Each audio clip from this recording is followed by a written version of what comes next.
El Banco Central de la República Dominicana te invita a participar en la Semana Económica y Financiera 2022. Disfruta gratuitamente y por internet de charlas, talleres, conferencias y otras actividades sobre economía y finanzas, en colaboración con la Fundación Child and Youth Finance International y la participación de instituciones públicas y privadas del país. Desde el 21 al 25 de marzo, de 9 de la mañana a 5 de la tarde, a través de Zoom y YouTube.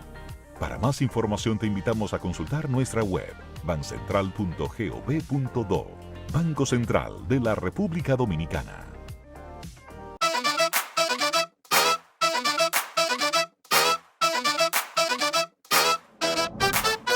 Así se sentirá tu negocio cuando le pongas pilas nuevas. Ya está aquí Expo Fomenta Pymes Banreservas. Aprovecha tasas desde 7.95%, ofertas en comercios aliados, talleres de educación financiera y mucho más. Expo Fomenta Pymes hasta el 30 de abril. Más información en banreservas.com.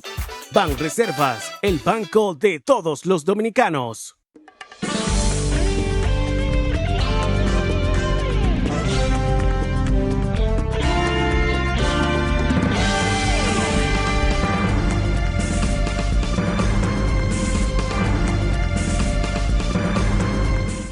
Muy buenas tardes, amables televidentes. Bienvenidos a su cita diaria, crepuscular y nocturna en Teleimpacto, que es al final de la tarde despidiendo el sol y comenzando la noche. Ponga su caridad en buenas manos. Apoyen el Patronato de Lucha contra el Cáncer de Villa González Incorporado. Una excelente institución para usted poner su caridad en manos libres de advertencia, desde luego, manos no pecaminosas, sin fines de lucro. Y todo ese ancho ánimo de ayudar al prójimo más carenciado, el prójimo más desamparado. Yo creo que ese esfuerzo de cristianísima formación vale la pena apoyarlo. Y yo le pido que apoyen ese patronato de lucha contra el cáncer de Villa González Incorporado. 809-443-8010. También el Hogar Escuela Santo Domingo Sabio. Otra magnífica institución para formar jóvenes en alto riesgo. Y quienes regentan esa institución, señores, son los salesianos de la Iglesia Católica. Y esa es una institución de un prestigio y una seriedad incuestionable. Apóyelos también, Avenida Independencia, casi esquina, Avenida General Gregorio Luperón, en Santo Domingo.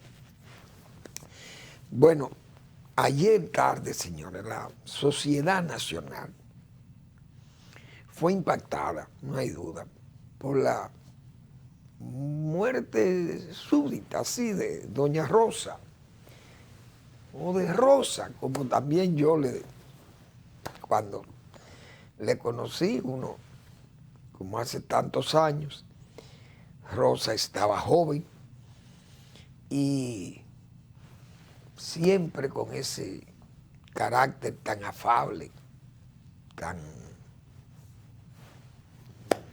fino. Rosa Gómez de Mejía, o doña Rosa Gómez de Mejía. Se puede decir, señores, Rosa fue una dama también de cristianísima formación, pero se puede decir que le profesó un amor sagrado a su esposo Hipólito Mejía. Eso hay que confesarlo. Una abnegación y ternura en su familia como nadie. Fue una verdadera madre, una esposa y una familia que creció ejemplar. Siempre yo, a pesar de uno señalarle las cosas políticas a Hipólito Mejía, sus errores y a veces ese tremendismo verbal de él, pero siempre nosotros distinguimos a su familia, principalmente a Rosa, y el manejo de esa familia tan ejemplar de Hipólito Mejía. Y Rosa jugó un papel ahí extraordinario. Esa es la pura verdad. Yo creo que, y no me debo equivocar porque no, todo el que conoce a Rosa sabe que lo único que inspiraba a esa persona de doña Rosa Gómez era respeto. Mucho respeto y mucha admiración por todas las personas que conocieron a Rosa Gómez. Mis condolencias a la familia completa, a Hipólito Mejía, su esposo, y colega agrónomo mío, y conocido de muchísimos años, que yo era prácticamente un niño, o un jovenzuelo cuando conocí a Hipólito Mejía. Y Rosa, que también muchísimos años, porque siempre fue una dama que se dio a respetar y a admirar, como he dicho, y a con todo lo que la conocíamos de tanto tiempo también. Y fue una dama exquisita, esa es la verdad. Que en paz descanse Rosa. Una dama buena, fue primera dama de la República y fue un comportamiento realmente ejemplar. Esa es la verdad. Que en paz descanse doña Rosa Gómez de Mejía. También mis condolencias a Rafito, su hermano. Fue un gran amigo también de mi hermana y de familiares míos. Cuando vivía en Puerto Rico, Rafito, no sé si estará viviendo aquí, fue cónsul en Miami durante el gobierno de Hipólito Mejía, pero no he sabido más de él. Así que mis sentidas condolencias a la familia Mejía Gómez, ejemplar. Bueno, tenemos, señores, yo sigo dándole crédito a la inteligencia norteamericana. Esas agencias de inteligencia norteamericanas han jugado un papel extraordinario en este asunto de la guerra de Ucrania y Rusia. Organismos ya que tenían cierto descrédito, diríamos, la CIA tenía muchísimos errores, muchísimos fallos. Y esa agencia de seguridad nacional de los Estados Unidos, bueno, cuando todo aquellos problemas del Wikileaks y Snowden y todas esas informaciones que se vaciaron, y aquel problema también con una agente de la CIA que fue denunciada y puesta en evidencia, y entonces eran fallos terribles. Aquella crisis de Irán, fallos también horribles de los servicios de inteligencia norteamericanos, cuando la crisis de la embajada, pero también la guerra de Irak. Realmente las agencias norteamericanas jugaron ahí, fue un papelón con el problema que hubo de las armas letales o de destrucción masiva que había en todos los servicios de inteligencia norteamericanos. Yo diría que estuvieron muy disminuidos, no a sus niveles, aquellas luchas de KGB, el gurú de la CIA, el Mossad por otro lado, el M-16, qué sé yo, esas agencias, los alemanes con aquellos servicios, bueno, esos servicios, yo no sé si, cómo se llamaba el de la Alemania Occidental, pero el de la Alemania Oriental era la Stasi, efectivísima también. Pero, bien, esta vez, señores, los servicios de inteligencia norteamericanos han dado en la diana. Le han advertido las cosas al mundo, sin tapujos, y le han dicho, miren, esto va así, esto va por aquí, y han comenzado a dar datos de los muertos de esa guerra, soldados rusos principalmente, que es donde están negando la cantidad que dicen que murieron, porque en Rusia dicen que son 498, que no llegan a 500. Las fuerzas ucranianas hablan de 15.000 muertos rusos, pero los servicios norteamericanos están hablando ya de más de 7, 8.000 o 10.000 muertos y cantidad enorme de heridos. Y entonces los pasos mismos que viene dando la invasión con respecto a las fuerzas rusas, demuestran que la inteligencia ha estado dándole un seguimiento porque Rusia ha tenido que cambiar, parece, su estrategia. Ya ni siquiera están volando aviones pilotados por humanos, ahora están mandando drones. Han cambiado la estrategia, ahora están bombardeando con drones y con misiles de crucero de larga distancia y hipersónicos. Han cambiado el modelo y están como detenidos, se dice. Bueno, el asunto es que Estados Unidos, la inteligencia norteamericana, le ha filtrado, nos imaginamos, al presidente Biden, que Rusia, en la situación de estancamiento que tiene y de casi de desánimo que hay entre esas tropas, puede apelar a bombas o a la utilización de materiales biológicos o químicos, armas químicas o biológicas que podrían ser usadas en esta guerra de Ucrania. Eso podría interpretarse como un tremendismo de las agencias norteamericanas, pero es que los americanos han tomado tanta información que hasta las llamadas de Rusia a China pidiendo la ayuda o la supuesta ayuda militar y económica para esta guerra, cosa que ponía a Rusia en una situación muy de mala imagen, porque un país con aquel ejército y aquella potencia de fuego y verse impedido prácticamente con este pequeño país, que prácticamente tener 200,000 soldados y la acumulación del material bélico que Rusia acumuló en esa frontera con Ucrania y con Bielorrusia, era para que en Ucrania dijeran, mire, vengan y ocupen esto, que nosotros ante ese muro militar que ustedes han puesto aquí en las fronteras, nosotros no podemos hacerle frente a eso para evitar la muerte, que nos maten a todos, como piensan matarlo a todos y borrar todas las ciudades grandes de Ucrania. Mire, vengan y ocupen. Y hay muchos putinistas que hubieran preferido eso. Una rendición pura y simple, mire, vengan y ocupen, nada más con mostrar los colmillos del oso. Pero las cosas no han salido así. Las cosas le han salido de una forma que, bueno, yo creo que pocas veces en la historia se ha visto una máquina, bueno, porque hay que ver los nazis, por ejemplo. La gente dice la maquinaria nazis fracasó en su invasión a Rusia, pero llegaron a 20 kilómetros de Moscú. Y la devastación que crearon esa gente, eso fue una cosa horrible, que Rusia se salvó. Óigase bien. Primero, vamos a decir, por una habilidad que tuvo el mismo Stalin, de firmar un pacto con Hitler que le dio tiempo para movilizar quizás su industria militar, alejarla de la aviación alemana.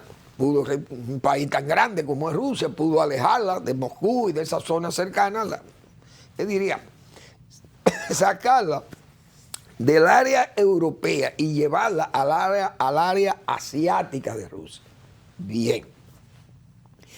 Pero además la ayuda norteamericana, porque Estados Unidos tuvo que invertir millones de dólares en habituallamiento militar a los rusos para poder hacerle frente con esa maquinaria militar que lo invadió, pero esa maquinaria, repito, llegó prácticamente a Moscú.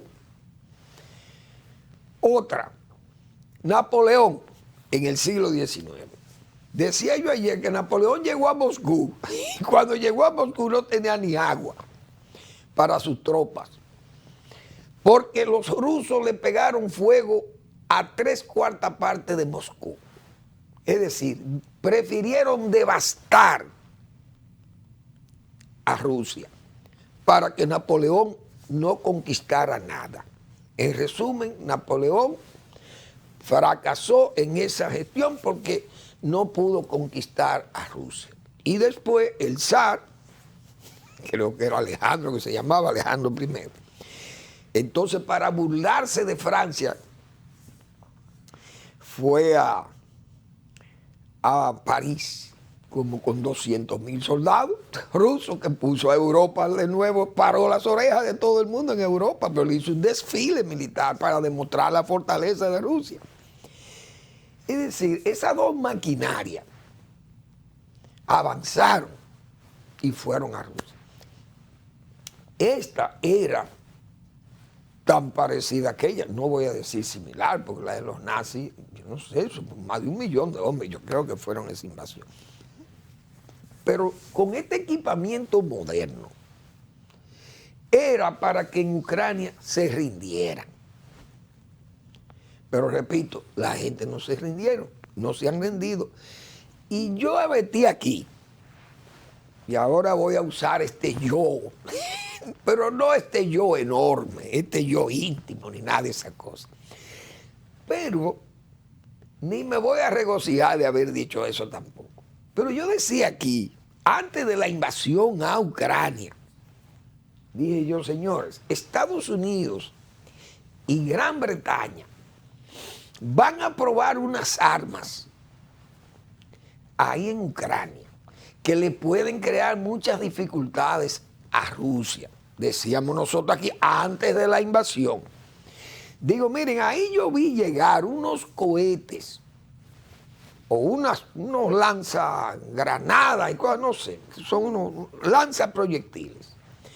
Unos antitanques que le llaman Javelin o jabalina en español. En inglés, Javelin. Digo, miren, esos americanos van a probar esa arma en Ucrania, porque esa es un arma muy moderna, no es que no existían las granadas antitanques, pero este modelo llegó nuevo y parece que los americanos dijeron, vamos a probar este lanzador esta jabalina, la vamos a probar, porque este sistema lleva 2 explosivos, un explosivo que entra y hace el primer daño, pero tiene otro explosivo que con el impacto también explota en segunda oportunidad, y eso crea una devastación en el tanque o el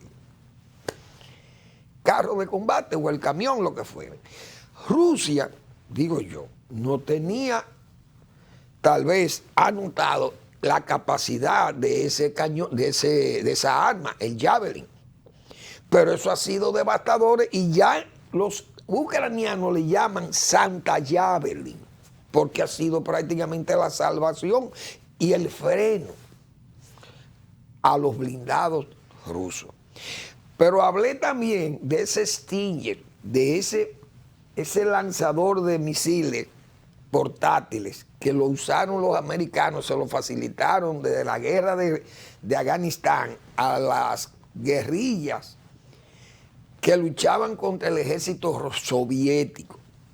Y eso afectó mucho a los helicópteros soviéticos, ese Stinger, y era sumamente efectivo. Como aquellos cohetes SAM que Rusia le facilitó al Vietcong cuando la guerra de Vietnam, efectivísimo también.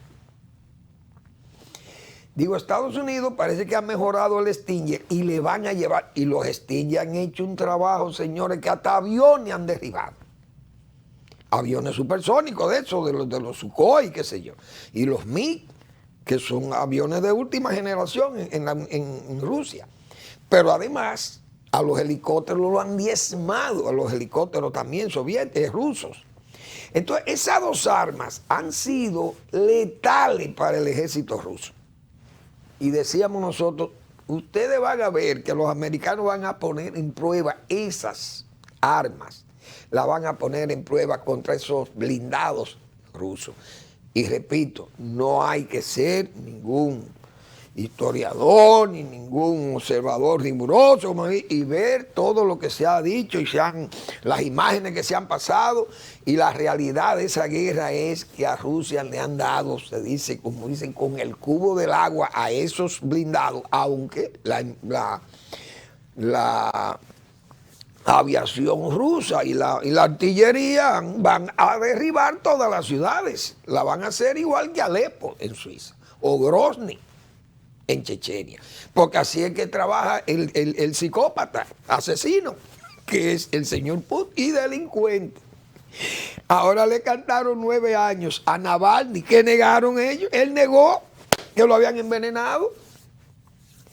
Y fíjense cómo ese hombre no ha podido salir de la cárcel y se salvó porque en Alemania le hicieron un trabajo tremendo de antídotos y cosas de eso.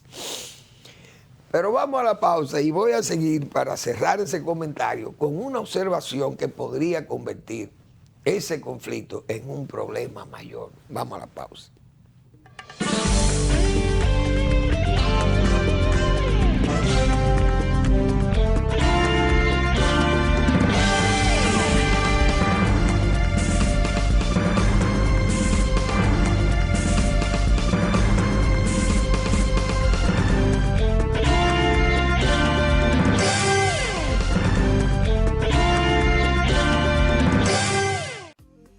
El Banco Central de la República Dominicana te invita a participar en la Semana Económica y Financiera 2022. Disfruta gratuitamente y por internet de charlas, talleres, conferencias y otras actividades sobre economía y finanzas, en colaboración con la Fundación Child and Youth Finance International y la participación de instituciones públicas y privadas del país.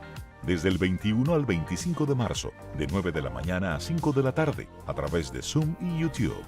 Para más información te invitamos a consultar nuestra web, bancentral.gov.do.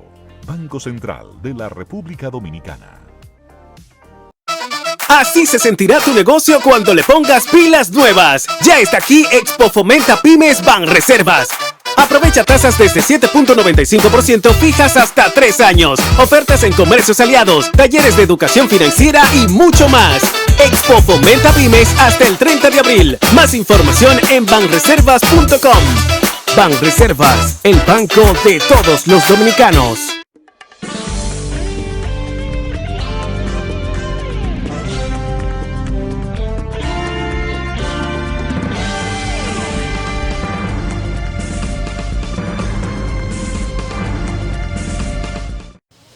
Bien, entonces, decía yo, ¿qué pasaría si en esta devastación las embajadas de los países miembros de la OTAN son bombardeadas y destruidas en Kiev, por ejemplo? Porque se ha dicho siempre que en las embajadas o las embajadas de un país en otro país son una especie de extensión del territorio de ese país. ¿Cómo se interpretaría si los aviones o la artillería o la cohetería rusa destruyeran las embajadas, por ejemplo, iba yo a decir que de República Dominicana, ni siquiera de la República Checa, la embajada norteamericana, la embajada de Polonia, la embajada de Alemania, la embajada de Francia, todas esas embajadas se supone que están en Kiev? Entonces, todos son miembros de la OTAN, eso es territorio de cada país. ¿Qué pasaría? ¿Qué interpretación se le podría dar a eso? Una. Segundo, si Rusia usara armas químicas o biológicas y esto se extendiera más allá de las fronteras, por ejemplo, de Ucrania, y eso llegara, vamos a decir, a Hungría o llegara a Polonia o a los bálticos que son miembros de la OTAN, o eso puede llegar también a Alemania por vía de Polonia y esos países que están cercanos ahí, de Hungría, etc.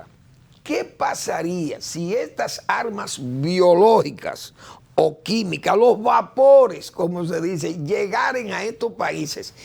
¿Qué va a pasar?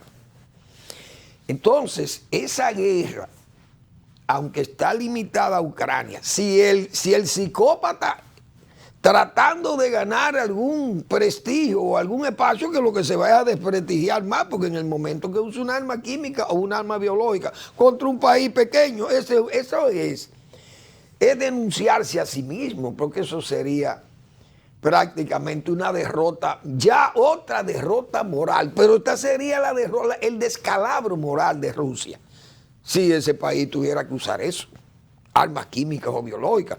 Pero los dictadores son usurpadores sanguinarios y gente apocalíptica.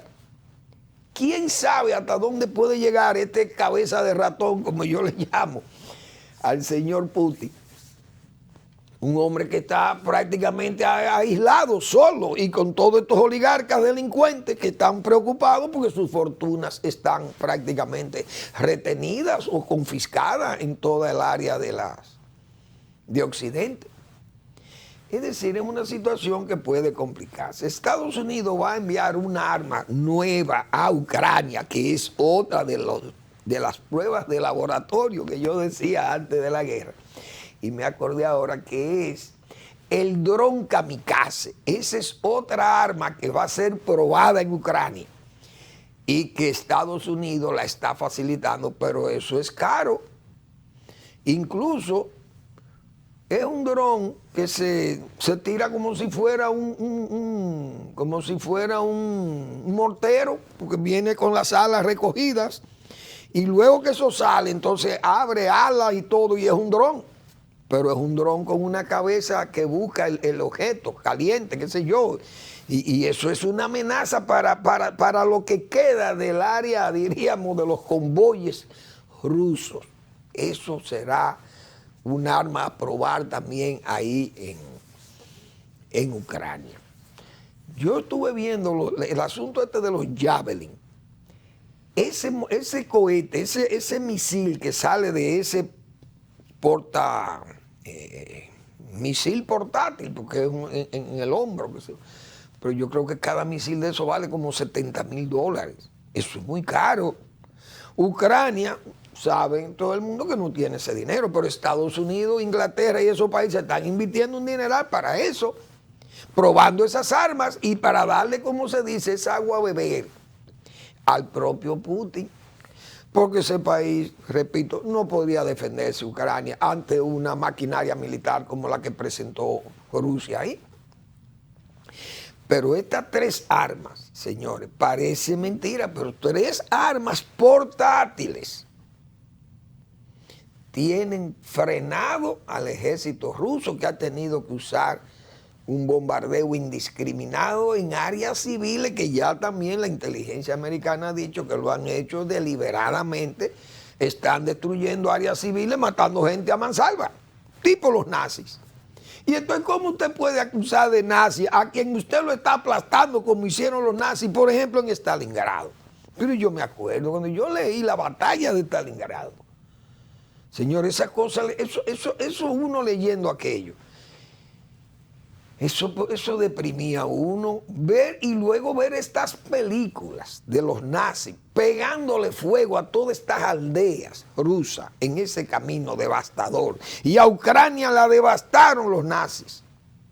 ¿Y cómo usted va a poner que a Ucrania en ese paralelismo con aquellas maquinarias devastadoras de los nazis? Que es lo que están haciendo precisamente el propio Putin. Y la verdad que es sobre la mentira y todas esas cosas, no van a llegar a ningún lado. Bueno, hoy es Día Internacional del Agua.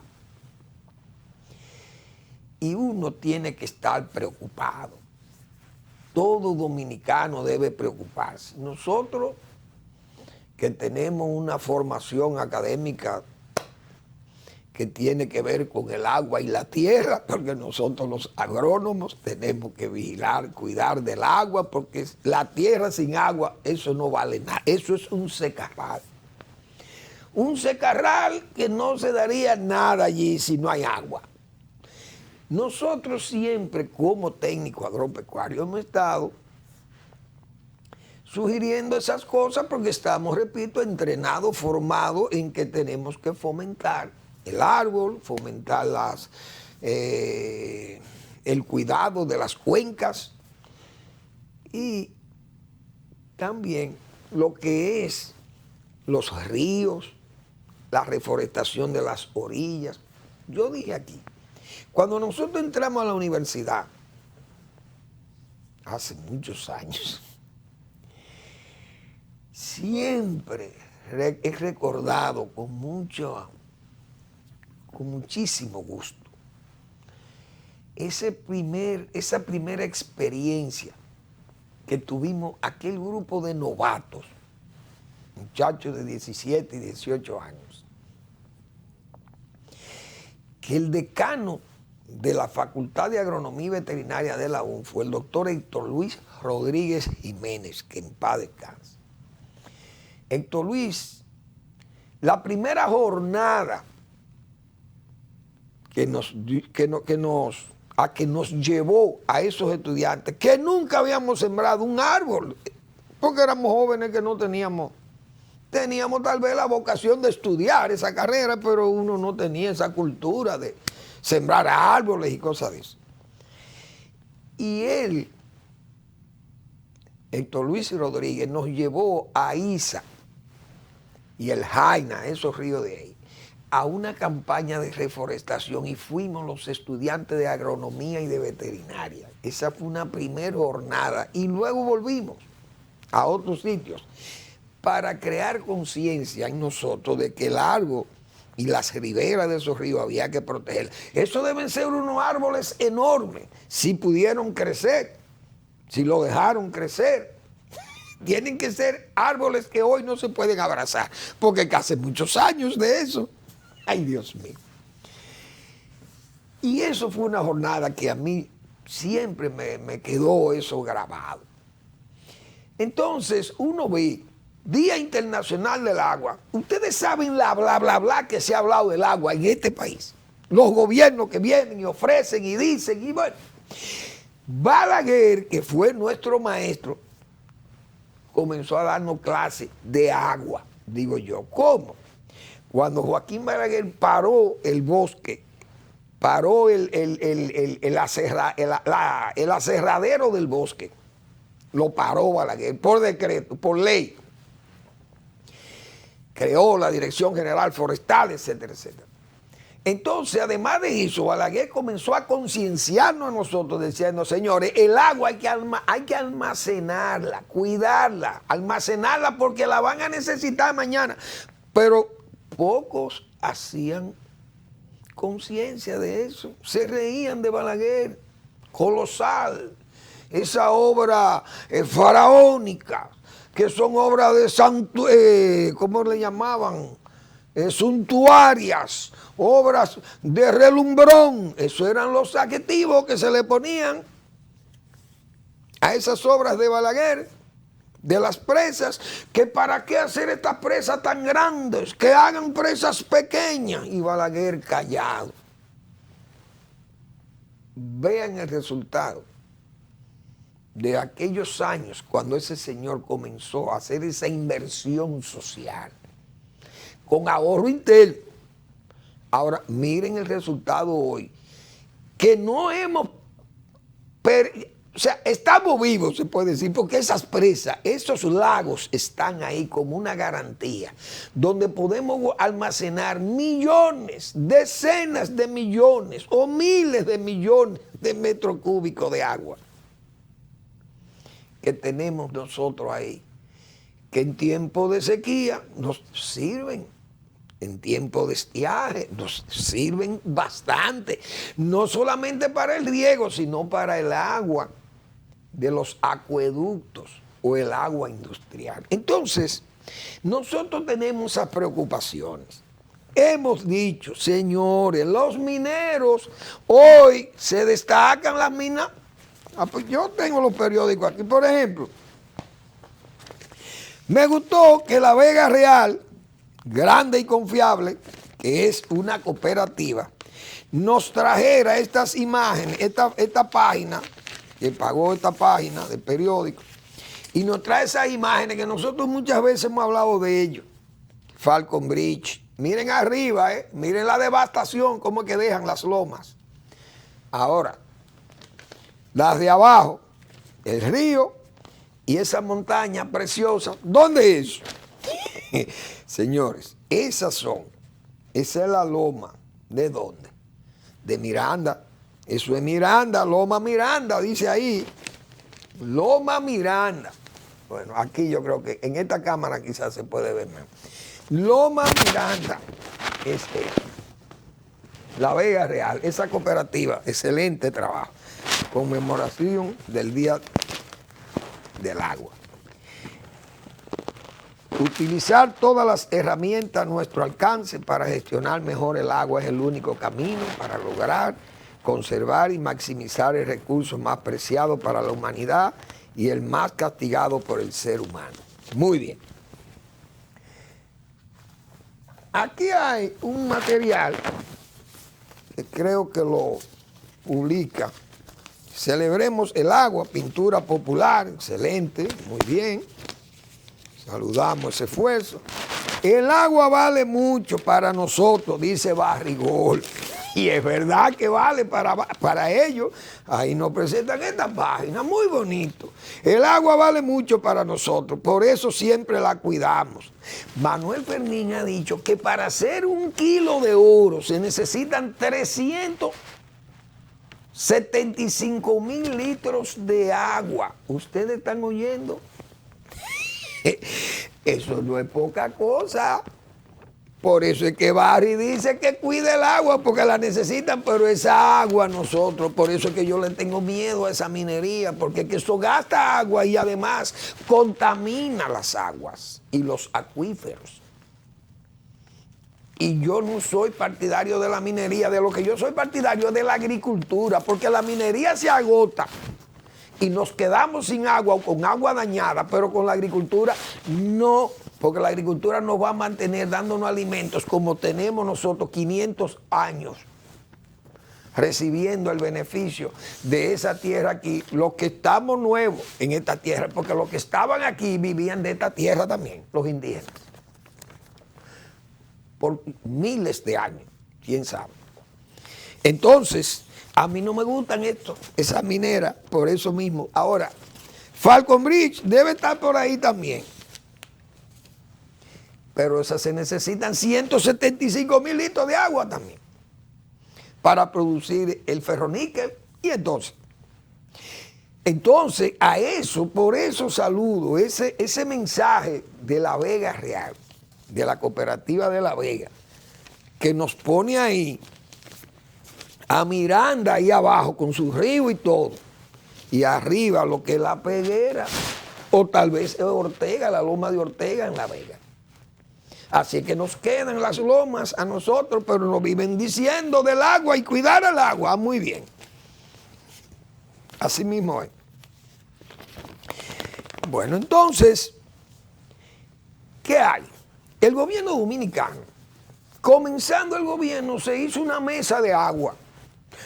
Pero hay 8,000 millones de dólares se necesitan, señor. Decíamos nosotros, pero de por Dios, vamos a ser realistas.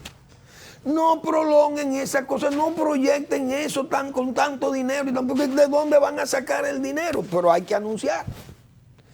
Y lamentablemente hemos dicho, el gobierno se ha confabulado, yo diría, con esos anuncios y todas esas promesas sin necesidad.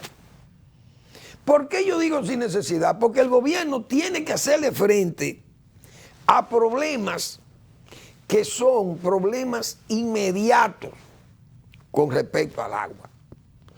Y no podemos esperar a que este país busque 8,000 millones de dólares para comenzar a resolver. Si hay que resolver, lo primero que hay que resolver es la ley de agua. Vamos a una pausa y volvemos.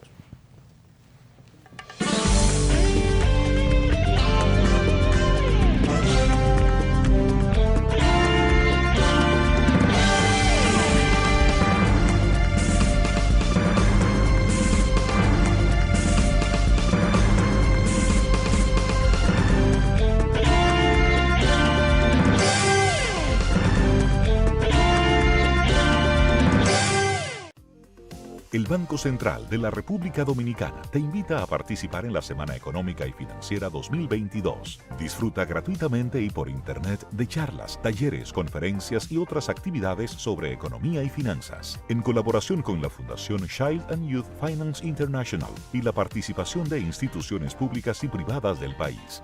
Desde el 21 al 25 de marzo, de 9 de la mañana a 5 de la tarde, a través de Zoom y YouTube. Para más información te invitamos a consultar nuestra web, bancentral.gov.do. Banco Central de la República Dominicana.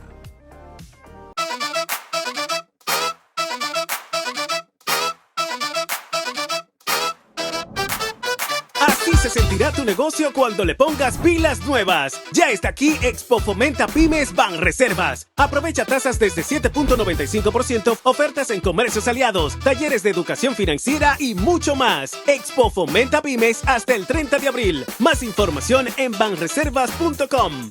Banreservas, el banco de todos los dominicanos.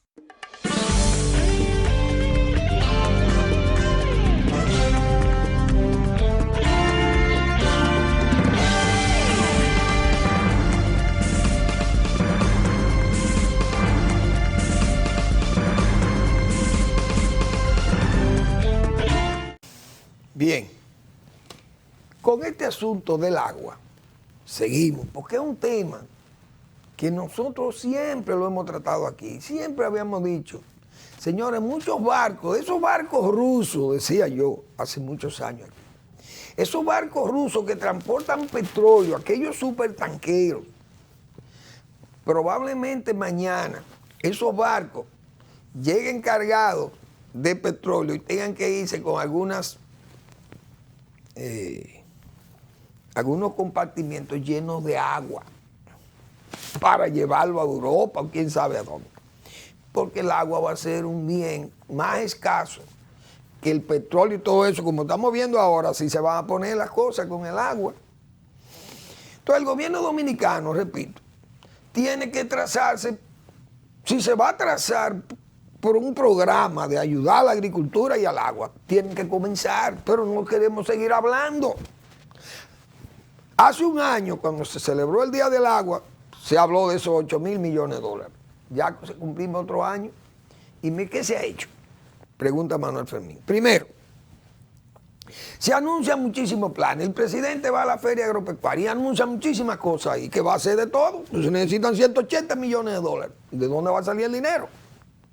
Entonces que hay que mejorar la fertilización, que hay que mejorar la infraestructura agraria, que hay que mejorar la investigación, hay que mejorar la asistencia técnica, pero votan 800 agrónomos. Entonces esto es una contradicción. El agua para riego, dice el propio presidente que se necesitan canales de riego y se necesitan. Pero entonces, el asunto es que ya casi el canal de riego está cayendo en la obsolescencia. ¿Por qué? Porque ya lo que se necesita es cambiar los sistemas de riego a riego por goteo y riego por microaspersión. Ya, y esos cultivos que consumen tanta agua, como por ejemplo el arroz, reubicarlos, regionalizar los cultivos. Hay que buscar la forma de regionalizar los cultivos. Esas mismas, las musáceas, que son enormes y consumen muchísima agua también. Todas las zonas bananeras prácticamente se están mojando con agua por riego por goteo. Seguir con esos programas de riego por goteo. La nivelación de suelo, porque no es hablar, es hacer. Por ejemplo, Juma, Bonao. Juma se ve muy bonito, bien cuadriculada toda esa parcela. Yo he hablado muchas veces de eso aquí, pero hubo que ir donde Balaguer. Mire, presidente, hay este plan para arreglar a Juma, Bonao. Eso va a significar un quintal más, una fanega más por tarea. Si hacemos esto, y se le explicó a Balaguer todo. Y Balaguer asintió, porque además se le mandó a decir que eso iba a ser una especie de televisión, la parte de Juma, que cuando se arreglaran los drenajes y se nivelaran los terrenos, íbamos a tener un uso racional del agua en ese proyecto de Juma Bonao, y que al mismo tiempo íbamos a ganar más rendimiento por superficie. Y ahí está el señor Luis Toral, vivito y coleando y que viva muchos años, que Dios lo cuide. Fuimos dos personas que se llaman Antonio Manuel Camilo y Manuel Fermín, fuimos a buscar el primer cheque al Palacio, que nos lo mandó, que Balaguer le ordenó a Luis Toral que nos entregara ese cheque para iniciar ese proyecto de Juma Bonao. Ahora todo el mundo lo ve muy bonito, pero esa gente tuvo que pararlo. 6 meses a todos esos parceleros para nivelar esos terrenos. ¿Y qué pasó ahí? Todo el Cibao niveló su terreno, toda esa tierra que están a San Francisco de Macorís hoy se ven muy bonitas, bien cuadriculadas y todas niveladas. Ese fue el ejemplo, Juma Bonao. Y cuando los arroceros se dieron cuenta de los beneficios que había mejorando los suelos, mejorando los drenajes y mejorando la distribución del agua, nivelaron todos sus suelos. Es decir, eso sirvió de plan piloto, ese proyecto que se hizo con la FAO, nosotros en Reforma Agraria y el INDRI, que nos ayudó muchísimo, el ingeniero Roy, que en paz descanse, y el ingeniero Viña Cáceres, Meme, que era el ministro de Agricultura para la época. Y lo ejecutamos en Reforma Agraria, el proyecto de Juma Bonao, que hoy todo el mundo lo ve muy bonito, eso tiene 30 años. Entonces hubo un uso racional del agua. Entonces Balaguer fue dando ejemplos para cuidar el agua, pero hay que arrancar porque ya el gobierno tiene 2 años. Como yo digo, ¿qué debió haber estado haciendo el gobierno? Señores, como el agua, tenemos que cuidar del agua. Los sistemas de riego todavía que quedan, tenemos que mejorarlos. Si hay un canal de riego, por ejemplo el canal Yuna, ese canal irriga todos esos terrenos arroceros de Cotuí, pero el gobierno dirá, bueno, vale mucho dinero encarchar ese canal, porque la infiltración hace perder mucha agua. Pero sale muy costoso, entonces ya habrá tal vez que dejarlo así, o vamos a mejorar algunas áreas, las que estén más afectadas por la infiltración. Bien. Ya en el gobierno de Balaguer, el canal Yaque del Sur Azua, ¿cómo se hizo? Forrado de cemento. El canal Marco A. Cabral, ¿qué se le hizo? Se le hicieron todas las placas de concreto, fue revestido el canal completo de concreto. El canal Navarrete fue movido a una cota superior y fue encarchado el área del canal total, que sale en Santiago y pasa por Navarrete y sigue toda la zona de Jicomé. Es decir, ese es el proyecto Yaque del Norte, el PRIN. Pero también está el Bajo Yaque y el José Joaquín Puello. Todos esos canales fueron cubiertos, sus laterales y el fondo, para evitar la infiltración, la pérdida de agua. Pero hay que ir haciendo el trabajo. ¿Cuál es el trabajo que estas autoridades tienen que comenzar a hacer? El riego por aspersión, microaspersión y el riego por goteo. Hay que dotar a los productores de estos sistemas de riego para economizar agua y hacer una regionalización de los cultivos. Pero no es hablando, es trabajando.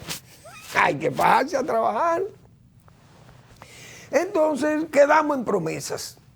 El agua va a ser un recurso muy importante, muy limitante, y entonces como va esta población creciendo y con este abandono que hay a la situación migratoria, que cada día le van a poner más presión a nuestros recursos naturales ya devastados allí, y ahora vienen para acá a acabar con lo nuestro y no hay una autoridad que ponga el orden.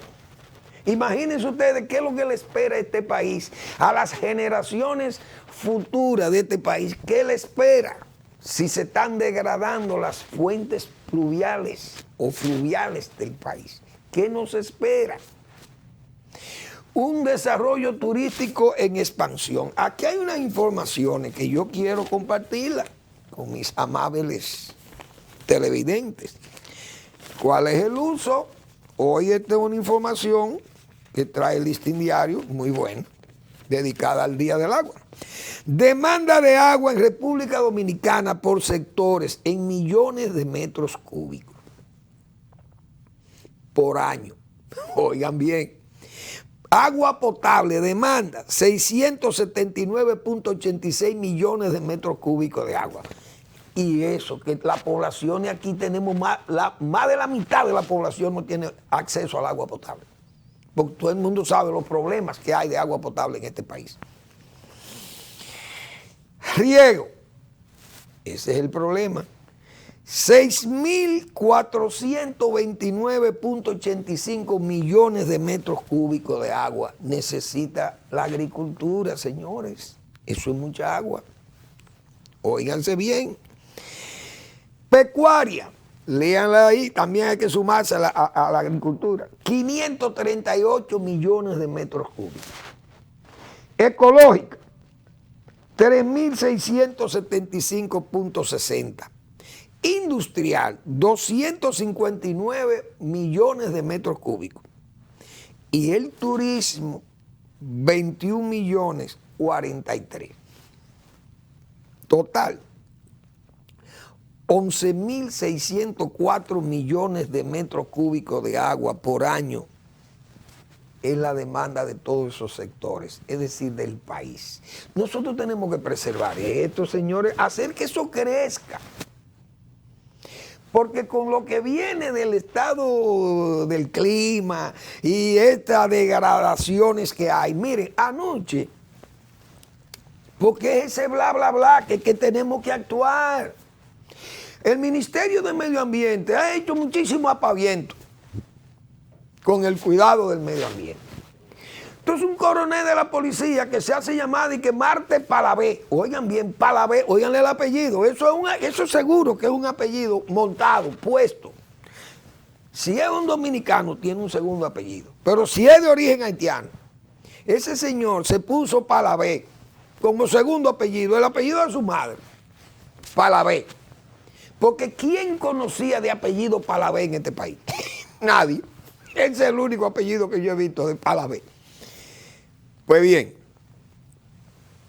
ese señor, coronel de la policía, está suspendido de su cargo de coronel de la policía porque estaba extrayendo material de un río, del río Jaina, creo, en forma ilegal. Bien. Medio Ambiente fue y que disparó aquello. Oh, y la señora Alicia Ortega ayer en su informe presenta un caso de ese señor, parece todavía dando órdenes para que camiones vayan y saquen arena, todavía de ahí salgan a venderla a 28,000 pesos cada camionada de arena. ¿Y en dónde está el medio ambiente? Pero esa fiesta sigue a nivel nacional. ¿Y dónde está el medio ambiente? Entonces, eso nada más es aspaviento, discurso. Y en esto no es discurso, hay que fajarse a trabajar. Por eso yo digo, señores, el presidente a veces tiene que, ya que no tiene asesores o no lo requiere los asesores, pero yo me atrevo a sugerirle al presidente que por lo menos de noche le preste atención a esos noticieros que pasan en la televisión, comunicadores serios, que vea esos noticieros para que vea el alcance de las demandas que hay de cosas de agua, otro demanda de caminos y hay cosas del campo y cosas de las ciudades que están prácticamente como... Fíjense el caso de la CAS aquí. La CAS comienza a arreglar, a limpiar cañadas. Pero señores, el problema del agua en República Dominicana son las fugas.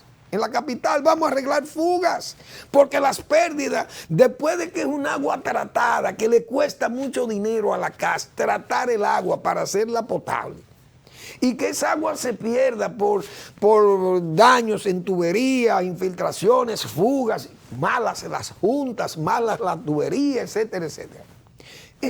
Corrijamos eso primero, esas son las prioridades. No, la prioridad es limpiar cañadas. Entonces andamos al revés.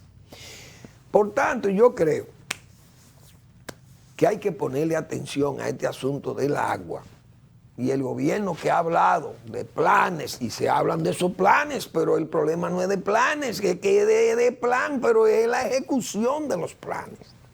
Por eso hablaba de San Juan de la Maguana. ¿Qué es lo que se va a hacer en San Juan? Porque En ese discurso en la Feria Ganadera, ni siquiera el presidente trató el caso del Plan de San Juan, no habló más de eso. Pero ¿qué es lo que hay en el Plan de San Juan? Pues nosotros hemos hablado qué es lo que hay que hacer en San Juan de la Maguana. Muchas veces el uso racional del agua de San Juan, que hay que sacar el arroz de San Juan de la Maguana. Ahora, ¿el gobierno tiene un plan para sacar el arroz de San Juan de la Maguana? Porque yo recuerdo que nosotros trabajando en el área de San Juan, lo sacamos, el arroz lo sacamos de San Tomé por una resolución que emitió el ministro de Agricultura en ese momento, que era Manuel de Jesús Viña Cáceres, la 7601.